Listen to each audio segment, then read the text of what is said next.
Socialism is coming. Our old social order is collapsing all around us. Call it neoliberalism, call it free market fundamentalism, but an order of privatisation, of deregulation, of weakened trade unions, of low taxes on the rich and big business, that order is falling apart all around us. It has failed to provide the decent and affordable housing, the well-paid secure jobs, the increasing living standards, the world-class services that should be the birthright of every single citizen of one of the wealthiest societies that has ever existed. It gives us rip-off and inefficient utilities, like the railways, like energy.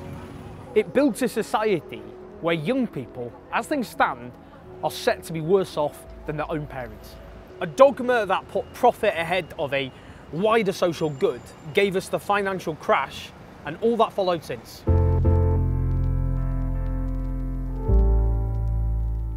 Socialism will build a society run by working people for working people.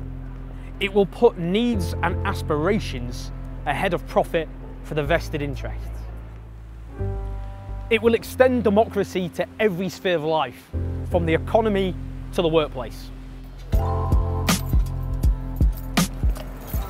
It means building on successes that already exist. The National Health Service was founded to put people's needs ahead of profit. Under public ownership, unlike the privatised calamity across the Atlantic, it provides for the needs of the entire population and is far more efficient to boot.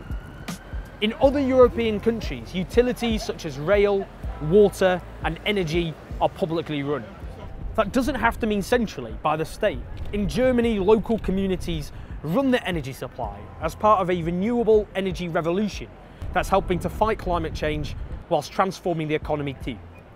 In the Nordic countries, tax rates on the richest are significantly higher than our own, and yet their living standards are on average much higher than our own.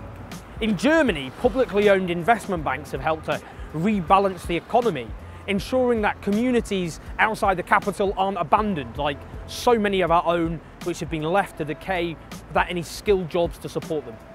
In Singapore, often portrayed as some free market utopia, nearly all homes are owned by the state and most land is nationalised.